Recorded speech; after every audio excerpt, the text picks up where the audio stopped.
Once again, most of these stories were submitted directly to me. To do so, all these people had to do was go to astheravendreams.com and click the button that says Submit Your Story. You can do so too, and I would appreciate it.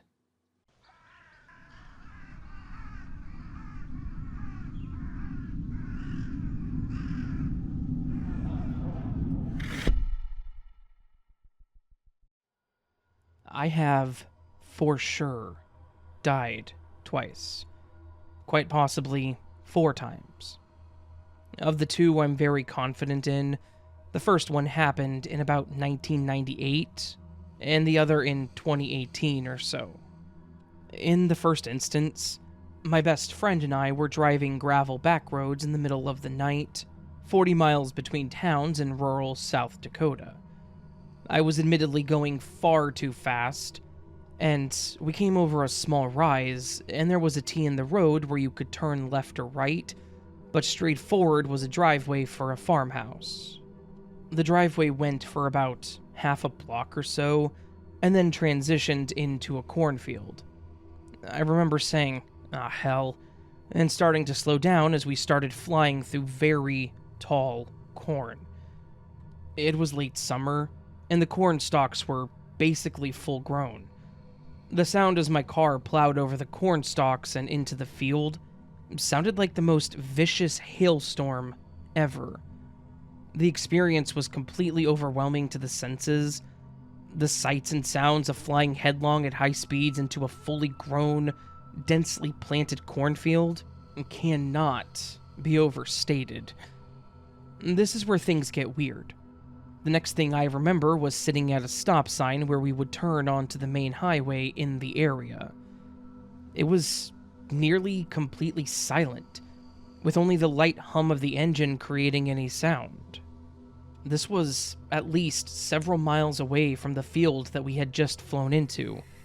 My blinker was on, to the left, and the car was just sitting there with my foot still on the brakes.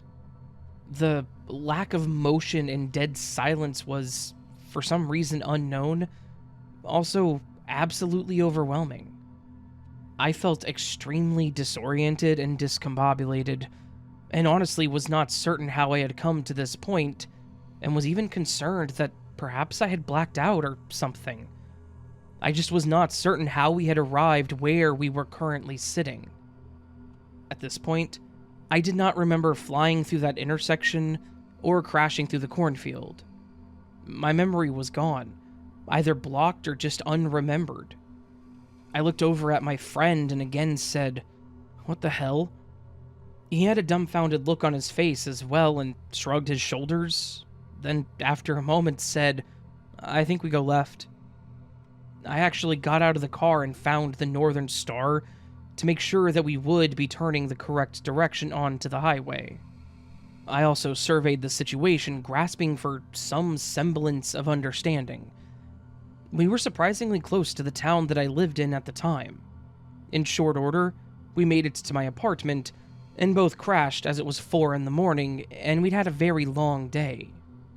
I was dead sober for this entire experience, but I did not feel right, and I knew that something was amiss. We got up the next day, about mid-morning, and got back in my car to drive to my friend's town where he was attending college, which was going to be about a 5-hour drive. We needed gas, and I stopped at the station to fill up and get other miscellaneous supplies. My car that I was driving at the time was old enough to be using a bit of oil, so I almost always checked the oil. Again, at this moment, my memories of the cornfield and all that were completely gone. I popped the hood and went around to the front of the car to get at the engine.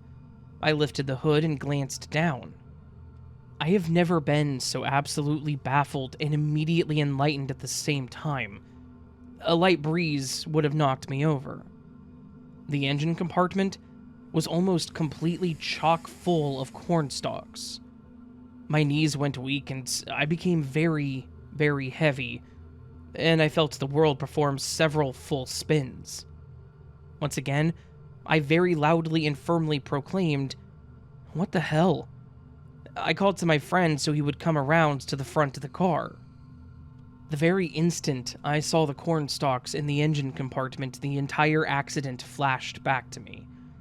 I don't remember the point of death, but I remember all of the other details, including being very confused, sitting at the stop sign by the highway, and the brutal contrast between flying through the field and sitting still at a stop sign. My friend said to me, "Do you remember?" I said, "Yeah." We talked it over multiple times during our long drive, and we had the exact same memories. His memory also returned to him the second he saw the corn in the car as well. A couple months later, I tried to drive the same back roads that we had been driving to find that intersection, and the farmhouse, and the driveway, and the cornfield. There were a couple of very unique specific details to the location where the accident happened that should have made it very easy to recognize and find.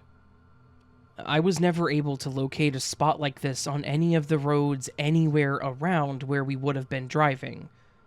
Microsoft had also just released their satellite imagery, and I scoured everywhere between those two cities. And I've never been able to find the location where we had our accident.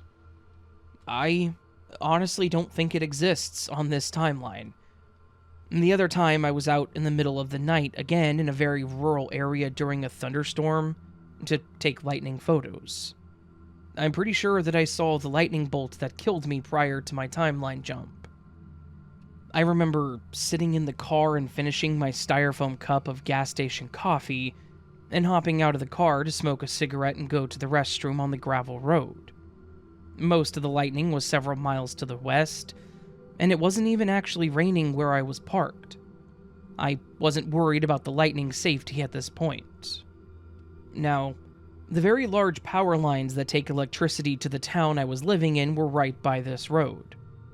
I've been pretty close to a couple of lightning strikes, so I'm no stranger. I remember getting that very powerful static feeling, and the hair on my head and arms started to stand up. I knew what was coming. I started to say, "Oh hell." I reached for the door handle, and before I could even get my profanities out, I remember a profoundly huge snap sound and a blinding white light. The next thing I remember was sitting in my parked car with my nearly full cup of coffee in my hand. I remember thinking that I wanted to smoke a cigarette and needed to go, so I chugged the lukewarm coffee and started to get out of the car. The second my feet hit the ground, I felt the most massive wave of deja vu I have ever experienced. I nervously glanced up beside the road to look at the power lines, but the spot that I had stopped previously was about a mile down the road, and the power lines had turned a corner and not followed the road down to this point. I glanced down the road to what I thought was the spot that I had previously been in, and just as I looked down the road, lightning struck the power line in multiple massive flashes, and I even saw the lightning bolt jump down to the ground under the power line. Like I said, I'm pretty sure I witnessed the very lightning bolts that killed me. I have a couple of other experiences where I'm pretty sure I died, but the situations were ambiguous enough that I'm not certain. So, you are not alone. And if you ask people around, you'll be surprised at the number of people who have confusing, odd experiences where things are not quite as they seem. There have been many people delighted to finally gain the proper vocabulary word to label their experience: quantum immortality.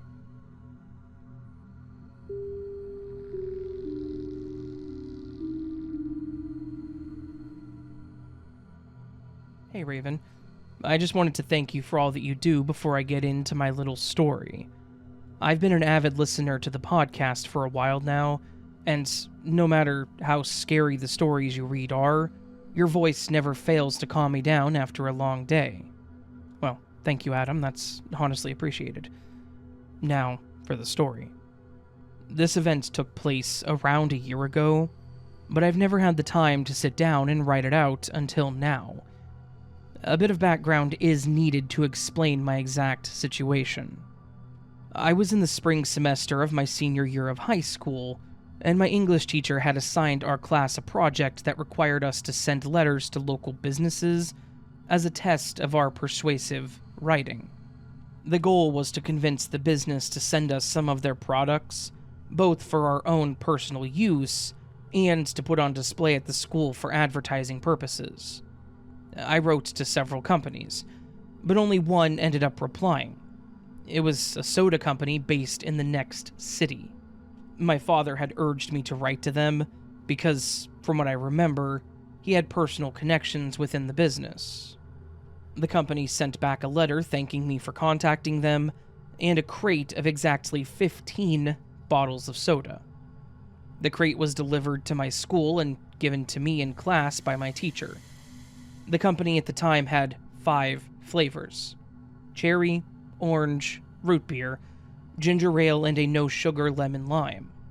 This meant that we had 3 bottles of each flavor. I opened the crate, and I offered the soda to my classmates. And one particular classmate was interested in the sugar-free lemon lime. She grabbed a bottle, and I did as well. We both drank it, and immediately decided that it was not very good, but finished regardless, and we took our bottles to the recycling out back. By the end of class, I was left with an orange soda, 2 ginger ales, and the final lemon lime to take home with me. The crate had come with a few of those cardboard bottle carriers with 4 compartments, so I filled the 4 bottles in and drove home with them in the passenger seat of my car. Once I made it home, I had to carry my backpack, my bowling bag, and the cardboard carrier into my house. To make clear, I went straight from my school to my house, and my bowling bag just happened to be in my car earlier in the week. I made it inside, plopped the cardboard carrier on one counter next to the stove, and put my bowling bag on the floor.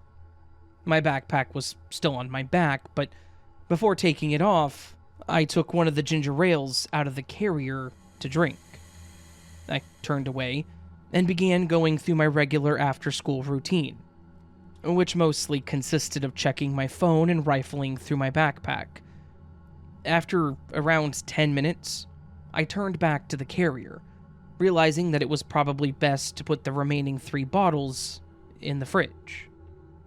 To my complete shock, there were 4 bottles in the carrier again. My open ginger ale was still next to me on the kitchen island that I had been resting my elbows on, while my back was turned, and was half empty. I took the half step that brought me back to the counter the carrier was on, and quickly took out all of the bottles, examining them. There were now 2 sugar-free lemon lime sodas, both unopened. I looked them over, confused, and eventually decided to open both and taste each.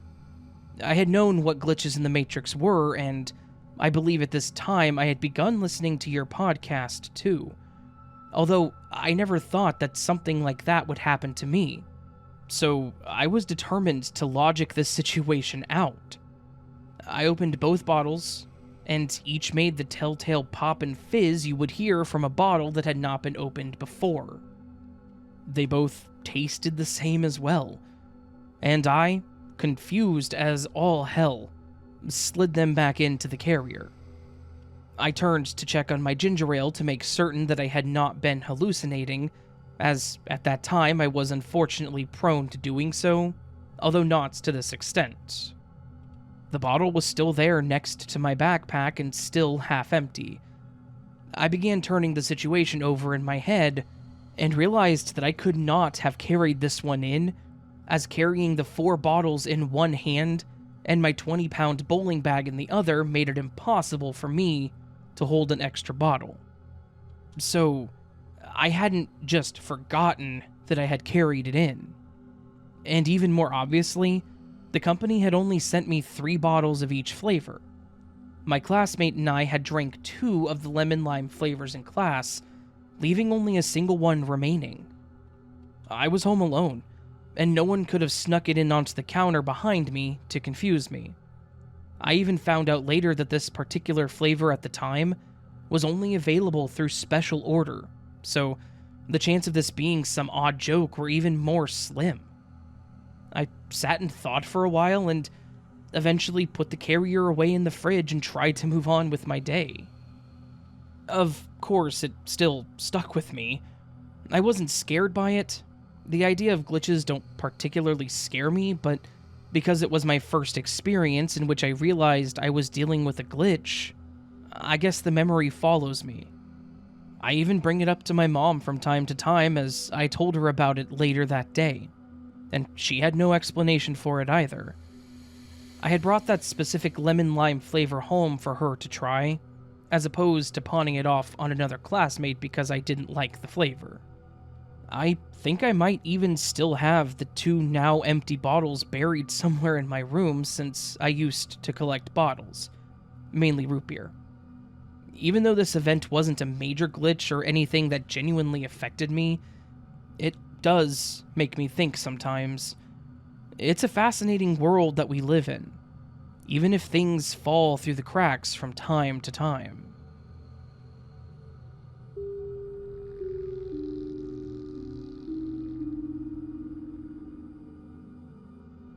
Okay, so I know how this sounds, and the irony of the situation is not lost on me.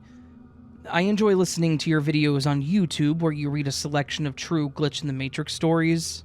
I enjoy reading these stories on Reddit too, but in the evenings, sometimes after working all day, I can't be bothered scrolling through the threads looking for good stories, as my job requires me to stare at a screen all day, and I like to actively avoid doing that in my downtime, so the YouTube videos are perfect for that situation. So I can listen and enjoy rather than actively read. So, on this evening, I found a video that was a little over an hour long, reading multiple Glitch in the Matrix stories. Eagerly, I pressed play, and I settled in with my blanket and my Coke Zero and the ball thrower for the dog. I get about a minute into it, and my mom calls me on Facebook Messenger. I'm a little bit annoyed as the story was just getting good, but I answer anyways. I keep it short, I tell her I'm watching a video, and I'll call her after. Once we hung up, I had already forgotten the build-up to the stories, so I rewind and start from the beginning. Now, I actively scrolled back to the beginning so I know for sure that I did. And I'm listening. And the stories are great and I'm really enjoying them, but it feels like only 10 or 15 minutes or so and I've reached the end of the video. Wow, I think to myself, time really flies by when you're having fun, and just leave it at that. I call my mom back and we talk for a few minutes, and I'm like, okay, I'm going to say goodnight now because I kind of just feel like doing nothing for the rest of the night. I'll watch a few more vids and then I'll go to sleep as I'm on early shift starting tomorrow. Mom says goodnight, we hang up and I catch a glimpse of the time. It's only 21:49? That seems a bit odd seeing as I only finished work at around 8:30 p.m. and then went out to put fuel in my car, got home around 9 or so, fed the dog, tidied the living room, took the rubbish out. So I checked the time that Mom first called me when I had settled in, and it showed 21:37, 12 minutes ago. What? The video I was watching was meant to go on for an hour and 2 minutes. I watched the whole video. I actually rewound the first minute I had already watched before Mom called because I forgot the build-up. How was it only 12 minutes ago? I figured the video may have skipped some stories or something, maybe some kind of YouTube issue. So I went back and replayed the whole video, and this time it took the full hour and 2 minutes, because I kept an eye on the time and confirmed that there was nothing new in the video. I had heard all of the stories only minutes ago, but how on earth did it finish in 12 minutes to begin with? I am completely at a loss to explain this, and thought it was well worth sharing. Thank you for listening to my submission.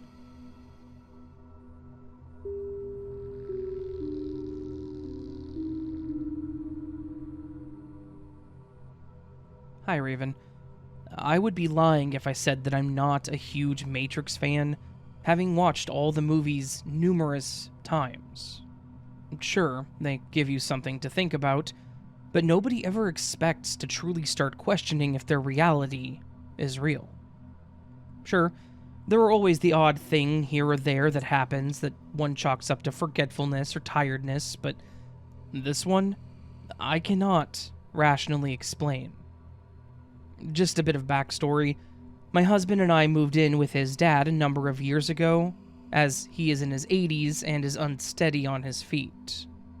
If he should fall, he can't get up by himself. Or, if he drops something, he battles to stand back up after bending over to retrieve the item.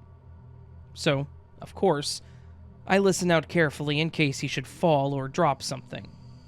Anyways, around mid-November of last year, my husband and I were sitting in the lounge, which is adjacent to my father-in-law's bedroom, and I can clearly hear the sound of breaking glass coming from his room. So, I go to check and see if he's dropped a glass or a bowl. On walking into his room, he's sitting up on his bed looking pale in the face, so I ask him, "What did you drop? Are you hurt?" To which he replied, "I didn't drop anything. I was sitting here watching TV when, all of a sudden, there's this huge crash of breaking glass." Needless to say, I put the main bedroom light on to see where the glass is, and there's all these pieces of clear glass on the floor near the bottom of his bed. I thought, well, maybe he's embarrassed at having dropped a glass. So I went and retrieved the hand broom and scoop, but while I was busy sweeping up all this glass, I noticed that this was not glass from a glass, cup, bowl, or anything like that. Firstly, it was thick, and it looked more like safety glass, the type that are used in car windshields. Secondly, it hadn't shattered like a normal glass would. It was in clumps, just like when a windshield is broken. And lastly, it was not curved like a glass or a bowl would be. So, I swept it up and threw it away. All the while, my mind was whirling along trying to figure out what he could have dropped. I mentioned all this to my husband, who, by this time, had gone to bed. He thought that I must be mistaken due to the tiredness and low light in the room. In the days following, I decided to check the cupboards to see if there was anything missing, which there wasn't. A few days later, I found a few extra pieces of glass under my father-in-law's bed that I must have missed during the nighttime cleanup, and I took them to show my husband. He too says it looks like safety glass from a broken windshield. So, where did this glass come from? Another timeline? Another dimension? Or was it just a strange glitch in the Matrix?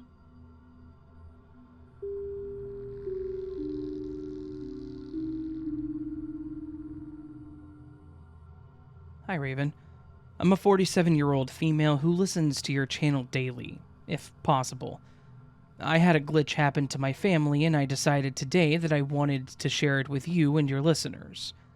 I currently live with my adult daughter and her 3 children, my grandchildren. My oldest granddaughter, Jazz, is in 4th grade and had a project due tomorrow, February the 16th. She and my daughter had been working on it throughout the past week. They had put the finishing touches on it today and put it together.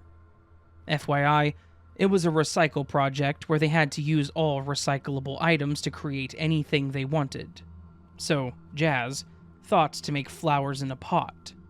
Everything was made of plastic, cardboard, aluminum, etc.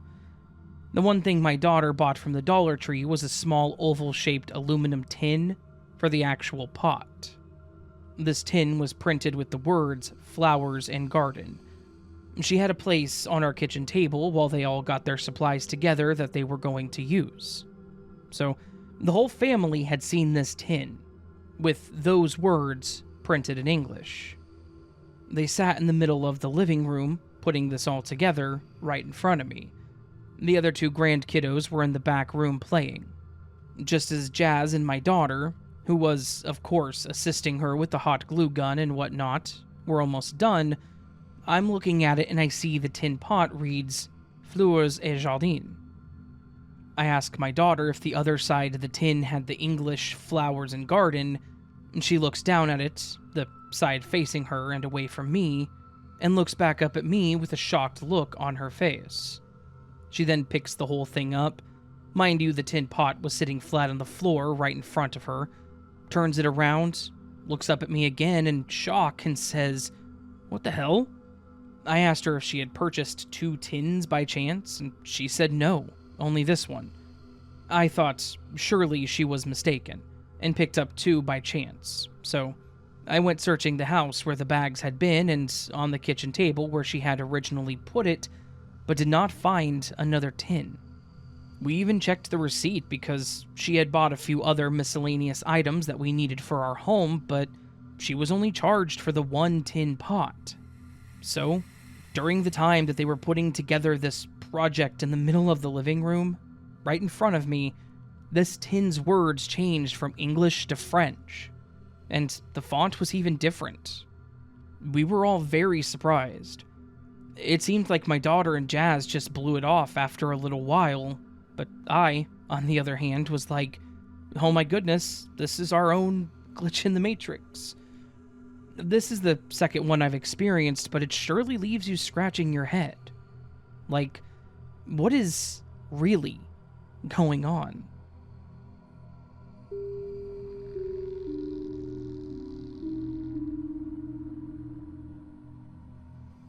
Okay, so 15 years ago, I was in my mid-20s at that point. I was not in the best place in my life. My boyfriend had cheated on me and then left to work in Libya, leaving me to exist alone in the very house that the act had occurred in. We had been living together at that time, so because of this, I made the decision that it would be best to go live with my parents, as his place just reminded me of it. At some point during this time, my best friend, in an attempt to make me feel better, took me out to a concert that I had been anticipating. I had seen these guys before and was highly anticipating it. I had a crush on the lead singer because of the boyfriend situation, and I wanted to look hot because I clearly was insecure and wanted to just rage on some ska music. Side note, Warsaw Poland Brothers, check them out. I had a particularly amazing, awesome white short skirt that I was wearing. And at the show, I got drunk. Strike that, wasted.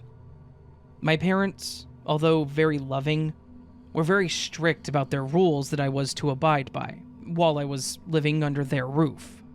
Needless to say, I did not want my friend to take me back to my parents' house after the show because I was literally puking mindlessly in her car on the way back from the show.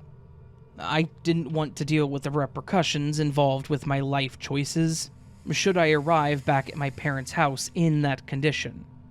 Therefore, I asked my friend to drop me off at my boyfriend's house to crash and figure it out in the morning. Now, at this point, it is important for me to relay the fact that, at this particular point in time, I had no possessions over at his house. I mean, nothing but my drunk back end, and I passed out in the clothes I was wearing, like walk of shame status. So, the next morning, my friend came to pick me up to take me back to my parents' house, as I had no way of getting home otherwise because she had picked me up from my parents' house the night before. As I mentioned, I had no possessions over there at this point. As a matter of fact, there was basically nothing at all, because my boyfriend had already been gone for months overseas. There was basically just furniture.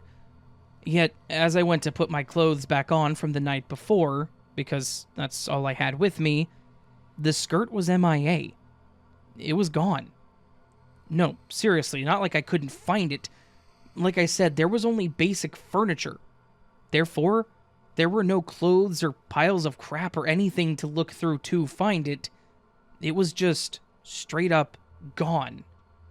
Now, mind you, my friend and I were blown away by this because she took me into the house and physically dumped my wasted frame into the bed that night prior. The next morning, according to my friend, she found me exactly as she had left me. Yet, when I went to get my only clothes that I had to put back on, the skirt was nowhere to be found. I never found it. It freaked us out because there was literally no valid explanation. Matter of fact, for years afterward, my friend and I would bring that particular experience up in conversation, referencing how crazy it was. Now, fast forward 10 years later. I had happened to be living in yet another place, completely new to me at the time. Now would be an appropriate time to tell you that, within that 10-year time period, I moved from place to place, state to state, here and there. You catch my drift. I had basically been living out of my car during this time and was a full-on vagabond. I had nothing to my name, and to put it lightly, I was fully aware of this because I was working with so little, and what I did possess was minute enough to come into contact every day. I knew exactly what I was working with every day because everything I was aware of carrying around with me was futile. Anything else did not exist in my world at that time. So, imagine how mind-blown I was to have been doing laundry at this new place one day, only to pull out of the freshly dried basket of clothes. Yep, you guessed it, that skirt. 10 years later, in a completely different location. Since it had been my absolute favorite skirt, I recognized the unique to itself bend in the black tag, which made me know that it was my exact one that had disappeared. Now, let me ice this weird cake with one last fact. I never put it in the washer or the dryer. It didn't manifest until the laundry basket, when I was folding the clothes post-drying. I didn't even notice getting it out of the dryer, not until I was folding the clothes minutes later. What in the hell is that about? It's been 5 years since its return, and I still have it. Where the hell did it go for 10 years? It's so inexplicable that I think about that phenomenon regularly. I mean, how could I not?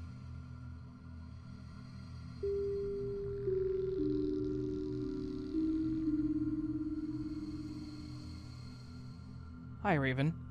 This is the second of my really weird experiences that I've had, and this one happened just this past Friday evening. Our daughter is married and lives not that far from us, but since she has 2 children under the age of 2 years old, with the youngest being only 3 weeks old, we don't get to see her too often, as her hands are full. So, we often WhatsApp video call each other. That way we get to see the grandchildren, and she gets to see that we are doing well. Anyway, Friday evening she gives me a WhatsApp video call, and she's on loudspeaker. Only her voice is not coming from my phone. It's coming through my clock radio. Now, my clock radio is about 5 years old. It is very basic, as we only use it to check the time while getting ready for work and to listen to the news and traffic reports in the morning before leaving the house. The rest of the time, the radio is off, as in totally switched off, not with the volume turned down, but totally off. I'm trying to make this as clear as possible, as I'm sure there will be people who think the conversation could be heard through the radio because the volume was just turned down, but no, it was off. Over and above this, my clock radio does not have Bluetooth. It doesn't even have that as an option. As I said, it's a very basic model, so there's no way my phone could have connected to my radio. I was so shocked that I called my husband to the room to come and check. He stood next to the radio on my dressing table and could clearly hear our daughter's voice coming through the radio.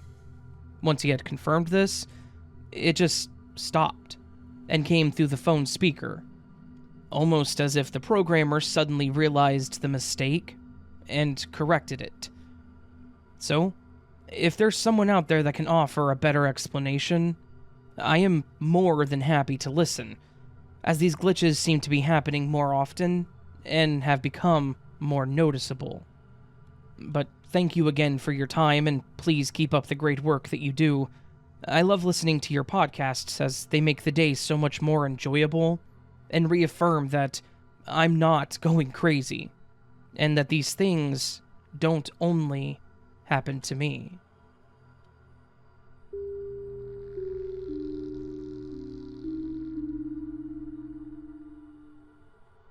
For some reason, for the last year or so, I've been having these really vivid memories of this female and I. In these memories, I'm probably around 17 or 18 years old. In these memories, this girl and I are either going to the movies, walking downtown while holding hands, having sleepovers, or even going to her high school dance. Basically, it's a high school past relationship that a lot of people have and move on from, but always have the memories of. These thoughts of her just come out of nowhere throughout my day. I'm 25 right now. I had a girlfriend from when I was 16 to 21. These false memories of this girl just don't add up. Maybe it's my ex in another dimension? Who knows? I don't. But thanks for reading.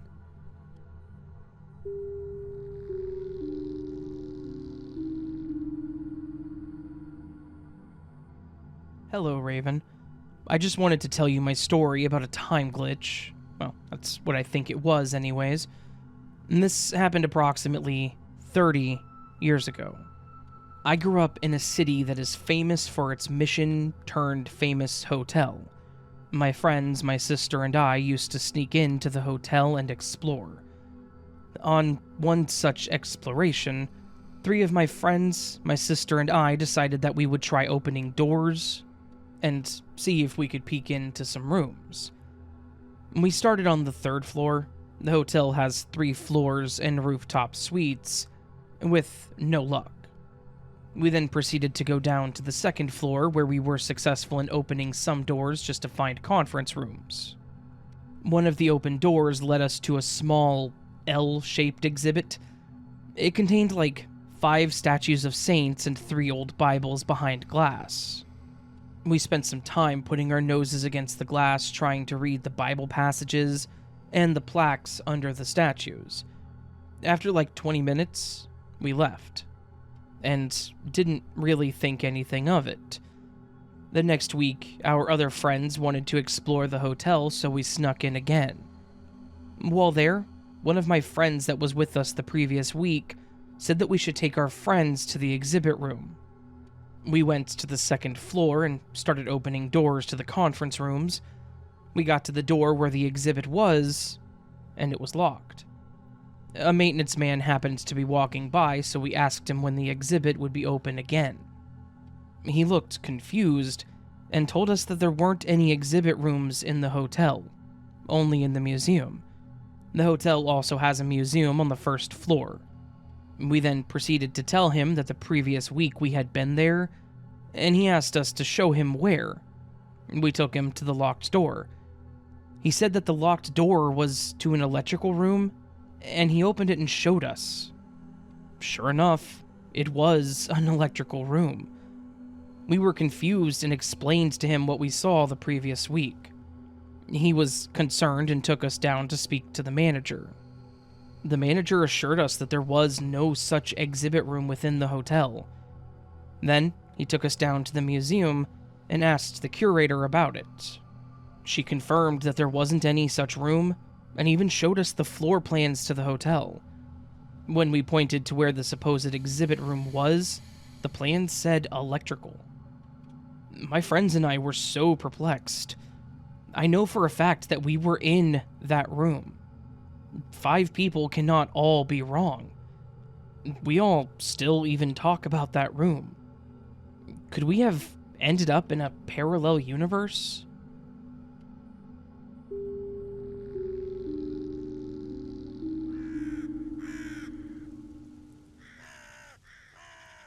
Alright, friends. Now that was this week's Glitch in the Matrix collection.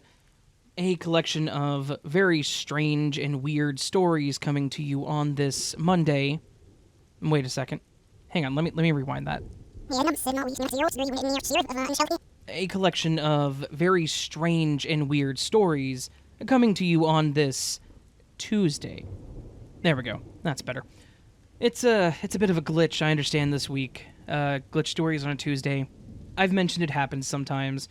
Mondays are usually the day I do these, but sometimes life gets in the way. It happens. Yesterday was dentistry. I was told my crown is on its last leg.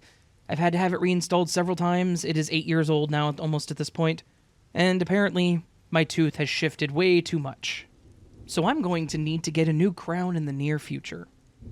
That is a lot of money that I don't have. Yahoo. Anyways, friends, I hope you enjoyed this collection of Glitch in the Matrix stories. If you did, please do hit that thumbs up button. If you're new to the channel and liked what you heard, consider subscribing. I would really appreciate it. And if you're feeling ever so bold, you can go to my Patreon or hit the join button down below where you usually get early access to content like this. You can also do the super thanks to just kind of send me a bit of a tip if you so feel. Never, ever expected, but always appreciated. Now, one last thing we do on Glitch in the Matrix videos, typically, is the word of the week. On the screen at this very moment, and several moments prior to this very moment, is a collection of comments left by beautiful people on my last video, where they left me the word of the week. Each one of these people went above and beyond and left me a comment with the word that I gave them, which was notion, if you care. There were a couple that did comment after the fact that I pulled all these, and for that, I want to say thank you, but I apologize, your comment is not on the screen. If I could edit this thing that I made, I would have added them, but I flattened it like an idiot, so I couldn't edit it. But thank you to you guys. You guys are amazing, all of you, and I love you all, of course. Now, this week is a lot easier, because this week the word relates very closely to glitches in the Matrix. This week the word of the week is oddity, O-D-D-I-T-Y, which is an odd person, thing, event, or trait, or the quality or state of being odd. Now again, I do kind of expect quite a few responses to this one because this is a super easy word to use with glitches, and you guys are so good at it, so yeah, oddity. Yeah, this video itself is an oddity. It should have been yesterday, but it wasn't. See? There you go. Don't use that, because I already did. No copying me. I'm done. I hope you all have a beautiful day. I hope you're all having a great one so far. I hope I do see you again very, very soon. But my friends, until then, remember you are loved, you are important, you are valid. Never let anyone tell you otherwise. And until I see you again, much love, and sleep well.